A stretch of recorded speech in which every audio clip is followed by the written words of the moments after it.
Bueno, ahora sí estoy con Ramón Prades, analista político. Muchas gracias por venir al programa. Lo escuchaste a Francisco Cafiero, se conocían ustedes de antes. Quiero ver una reflexión, Ramón, vinculado a lo que hablamos con él y también omití por razones de tiempo, en el tema de la Antártida, ¿no? Porque así como los recursos que escasean ahora puede ser el gas, dentro de muchos años un recurso que va a escasear va a ser el agua y la glaciarización es todo un tema también que forma parte de esto, ¿no?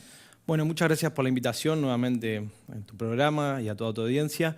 Sí, la reflexión es también un agradecimiento, porque creo que los temas que trató Francisco son los temas que en el día de mañana nos van a permitir despegar. Quiero decir, todos los temas que habló Francisco están corolados por una ley que salió hace 2 años, que es la ley del FONDEF, que permite la financiación de todos estos proyectos que te hablaba él.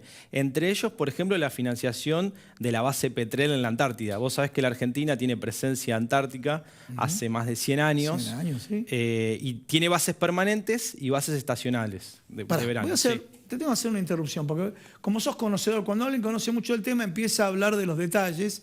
Sí, pero, a ver, comentémosle a la gente, ¿para qué sirve la presencia de la Argentina en la Antártida, ¿no? Porque es un tema muy importante, sirve mucho y es muy útil.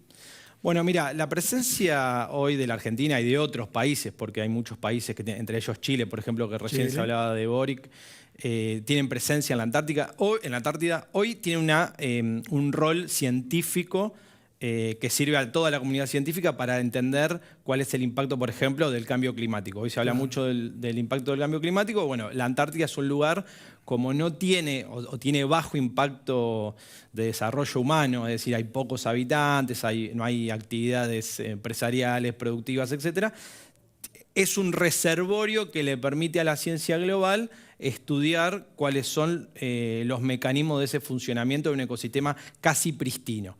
Ahora, recién se hablaba de defensa, no hay que ser ingenuo, por ejemplo, ahora te lo conecto con el tema de lo que está pasando en la guerra, ¿no? La guerra, hablo de Rusia y Ucrania. Nosotros en este momento sabemos que, por ejemplo, Rusia está aumentando la cantidad de frecuencias de barcos que pasan por el Ártico, es decir, por el Polo Norte. Por el Polo Norte. ¿Por qué? Producto de ese calentamiento global le permite a muchos barcos empezar a transitar por esas vías. Nosotros sabemos que la Antártida va a ser el día de mañana una región estratégica para el desarrollo logístico de productos, porque hay minerales, porque hay petróleo. En este momento, todos los países reconocen que hay una soberanía internacional, es decir, que no hay apropiación por parte de los países de ese territorio. Ahora, también, como decíamos recién, no hay que ser ingenuo. Sabemos que la presencia genera legitimidades sobre esos derechos futuros. Entonces, si vamos a discutir el mundo que viene, es esencial que la Argentina lo pueda discutir desde una posición de poder. De 100 años de permanencia. Exactamente.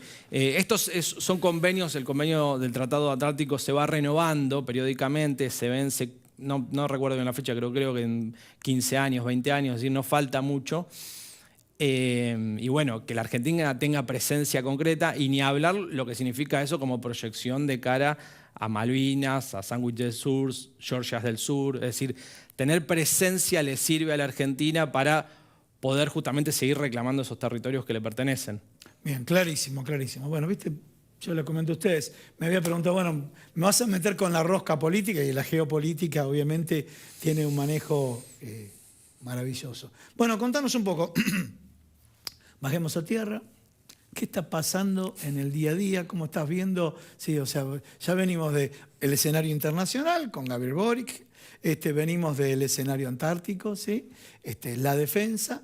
Y bueno, ¿cómo estás viendo ahora a nuestro país? ¿Qué es lo que está pasando con las distintas alianzas políticas? ¿Qué es lo que está pasando en el Frente de Todos? Mira, el otro día lo hablaba con un colega. Decíamos, la Argentina estamos generalmente acostumbrados a ir de crisis económica en crisis económica, siempre procesos de estabilización que son costosos, con una política que generalmente desde el poder pide tranquilidad, pacificación, etc. Es decir, que la política generalmente en Argentina funcionaba un poco mejor que la economía. Yo creo que esto es un dato raro en este momento. A mí me da la sensación que la economía, que no está bien, que la gente lo sabe, que hay problemas, que hay una inflación alta. La última vez que estuve en tu programa se venían los datos de febrero, ahora los datos de marzo pareciera que van a ser peores. Ahora, la sensación que da, por lo menos por los datos macroeconómicos, es que la economía no estaría tan mal como la política. Y ese es un dato raro. O sea, si la economía está mal, la política está peor. Exactamente, y ese es un dato raro, es un dato distintivo, porque cuando hablo de la política también me refiero a todas las coaliciones. A todas las coaliciones. O dos coaliciones que representan el 80% del electorado. Absolutamente, y eso explicaría, desde el punto de vista analítico, uno de los mayores fenómenos que se están dando hoy, que los encuestadores están rompiendo la cabeza, por qué crece tanto o ha crecido un poco Milei, que es bastante preocupante para muchos sectores de la economía, por ejemplo, no solamente para lo social, sino en la economía. Bueno, quizás una de las respuestas que charlaba con este colega sea porque es de las pocas personas, de los pocos dirigentes que está ofreciendo algo, que está saliendo de la carta, del libro, del video, del te dije, del no sé qué. Hay un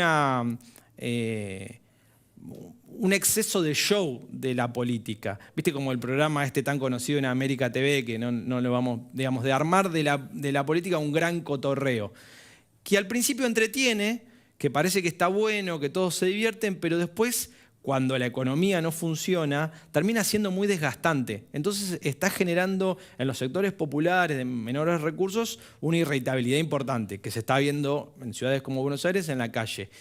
Y en los sectores medios un hartazgo descomunal, un hartazgo que ya conocemos y a veces suele tomar dos caminos. Toma un camino de la apatía, de la resignación, empiezan a votar, ¿viste? Las boletas de Paturuzú, la gente no quiere ir a votar, no le creo a ninguno. Empezamos a escuchar ese run run, ¿no? Toma otro camino que es el camino de la violencia, hay que sacarlos a todos, bueno, un discurso muy violento, ¿no? Un discurso que no pacifica.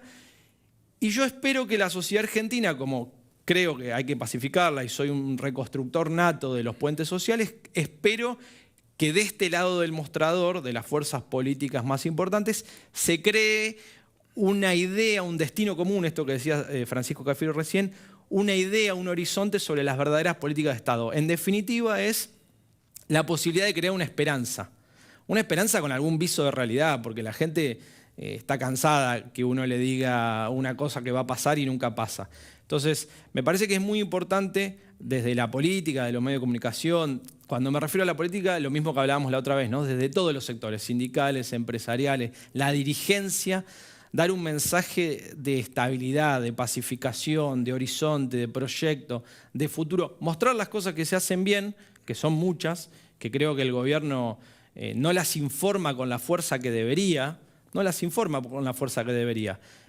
inclusive en muchos de los casos, yo creo que hasta por propio desconocimiento del propio gobierno, mirá lo que te digo, o sea, de propia desconexión, el funcionamiento de una coalición que no termina vertebrándose arriba de un discurso motivador, de un discurso de esperanza, de un discurso épico, pero no me refiero al relato de mentir, no, al relato de convencer, enamorar y decirle a la sociedad, todos tenemos que ir para ese destino, todos vamos para este camino. Bueno, ¿cuál es el método? ¿Cuál es la forma? Por ejemplo, la presentación del otro día de Argentina Productiva 2030, lo charlaba con este mismo colega, decíamos, bueno, eso tiene que tener una continuidad en el tiempo. Obviamente. Es decir, salió en los medios solamente ese día. Bueno, y esta semana, ¿qué hicimos en relación a eso? ¿Qué hicimos en relación? No el gobierno, no un analista, no. ¿Qué hizo la sociedad en relación a eso? ¿Cuál fue el anuncio en relación a eso?